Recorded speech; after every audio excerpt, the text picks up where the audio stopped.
Let's say it was a game of one-on-one today, and I needed a guy to win that matchup to save my life. I would not pick LeBron Who are you James. picking? Jalen Brunson. I would not. Oh my gosh. Dante DiVincenzo. Oh my gosh. You so dead. I gotta think about that now. I gotta think about that. I might take Jalen Brunson to save my life. Oh my God. But I would sooner take a 61-year-old Michael Jordan today over LeBron James. Michael Jordan ain't losing. Michael Jordan in his prime versus LeBron. No. Michael Jordan is losing to LeBron. No, he's not. Stop it. Yes, he Stop it. Go That's to commercial break. Yeah, that's where lightning comes down and strikes you dead.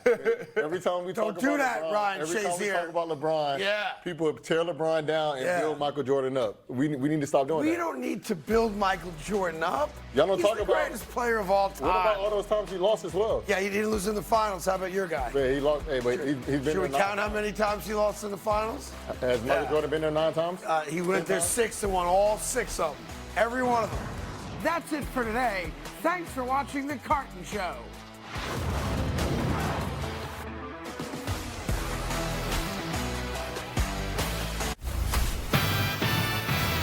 Hello and welcome to The Herd on a beautiful Wednesday. Yeah, it's me, Jason McIntyre, still in for Colin Cowherd. And I am sporting a mustache I've been hiding because, well, we'll find out soon why. Sports takes, you know, that kind of thing. Joined, as usual, by Alex Curry. Alex, how was Vegas? Dude, it was awesome. Beautiful chaos. So now I can say we went for kind of like a farewell tour to the Mirage because it's closing down in a week.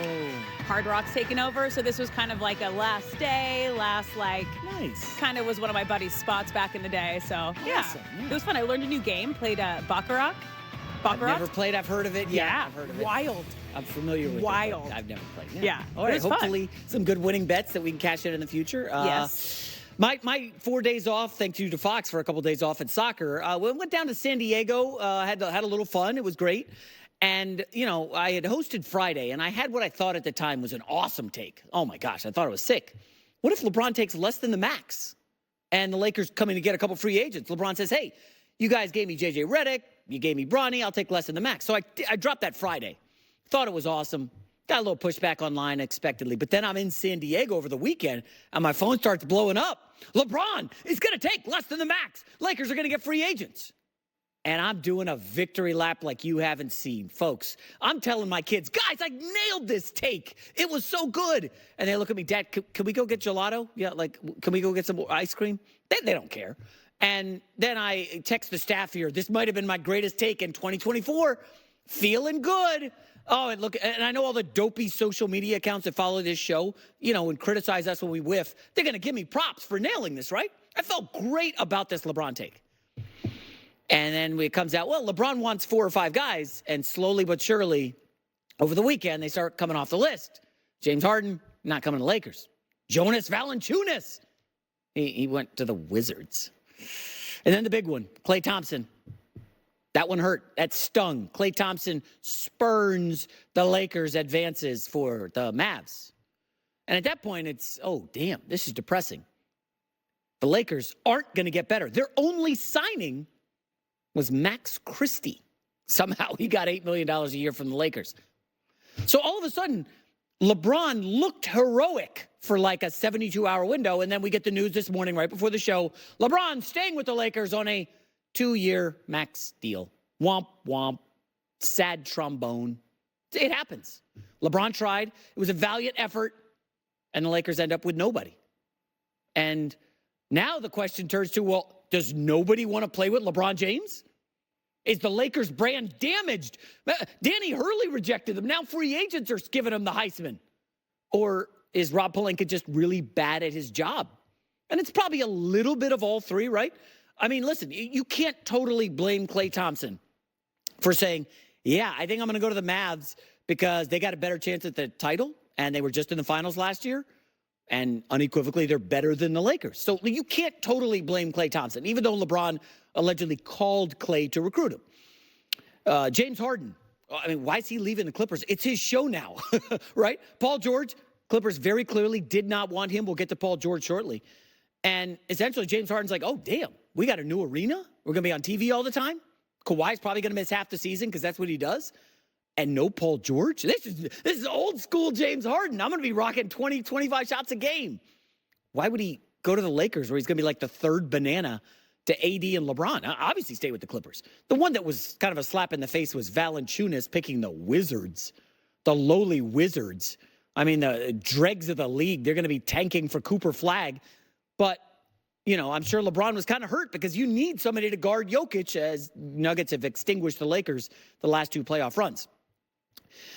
And I guess I kind of sort of am having to take like a positive reaction to this. And I know people are going to be upset because everybody wants to take shots at LeBron and hammer the Lakers. But hear me out, okay? What if the Lakers dodged a bullet by not landing Klay Thompson? Is that possible? Is it possible the Lakers dodged a depreciating asset in Klay Thompson? I know he had moments last season.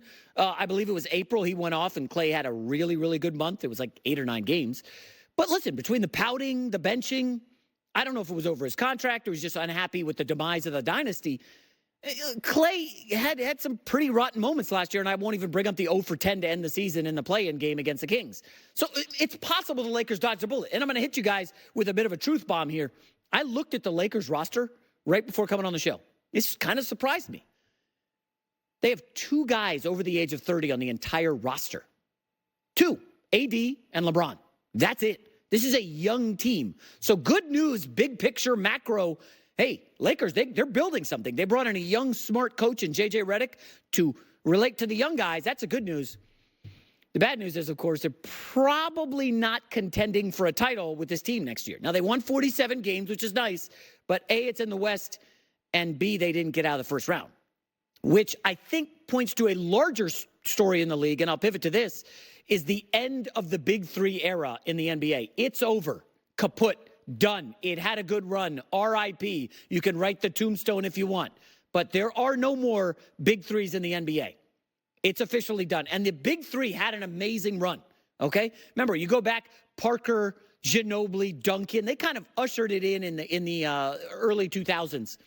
And then you had KG, Paul Pierce, Ray Allen. Big 3s were in vogue. They kind of started the super teams. And then LeBron's like, okay, let me go create the Heatles with Wade, and I'll go add Bosh, and we got our Big 3. Then LeBron goes back to Cleveland, another Big 3. Then the Warriors get their Big 3 with Curry and Clay at the time and KD.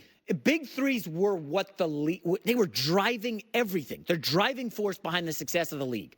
And about 10 teams mattered, and every summer you'd see fans of about those 10 teams. How can we rejigger the roster so we can add a third star and, you know, become one of the super teams in the league? Super teams were hot.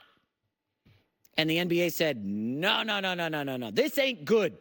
We don't want 10 teams relevant. We want parity.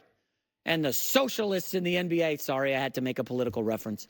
I am all for equality of opportunity. I'm not for equality of outcome, which is what the NBA wants. But the NBA's kind of winning. Last 6 years, 6 different NBA champions. And if you look around the league, folks, there are 2 Big 3s that before the Sixers added Paul George. That's it. There's really 2 official Big 3s. And that's the Bucks, who went to play for Damian Lillard, Giannis, Middleton, and Lillard. We know how that worked out. They lost in the first round. I know Giannis was hurt. They didn't look good at any point last season. And then there's the Phoenix Suns, who had KD, Beal, and Booker. And that flamed out spectacularly, getting swept by the Timberwolves in the first round. Which leads me to Paul George in the latest Big 3. I'm using air quotes for the radio audience because I don't know that it's a Big 3. I like Paul George a lot. I've always loved his game. I'm on record. You can look it up. I mean, this guy at Indiana, oh my goodness. He was so good, went toe-to-toe with LeBron. Smooth game, inside out. Let his game do the talking until he got kind of in his head and called himself Playoff P, which hasn't quite worked out great. I like Paul George a lot. He came to the Clippers, and they basically did nothing with Kawhi Leonard. I know they won 2 playoff series in 5 years, something insane like that. I know you can blame the injuries, but is Paul George really a superstar in this league? I actually was going to pitch the staff. I didn't even tell them this. If we do a top 20 players, is Paul George definitely top 20 in the league? I mean, all NBA right there is 15 alone. Paul George is fringe all NBA. I don't know if he's a top 20 guy. We could maybe break it down tomorrow. Yeah, I'll be back, hopefully. And I just don't know if this is going to work out for Philadelphia. Okay? The Big Three era is over. And why is that over? Because you've got to round out your roster with minimum guys. Go look at the Bucks roster.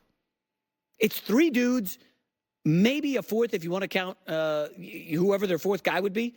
Bobby Portis is still there, I think. Like, who do they have after that? Nuggets, Bucks don't have anybody. It's looking bleak in Milwaukee, sorry. And then you look at the Phoenix Suns, and folks, that roster is really bad. They've got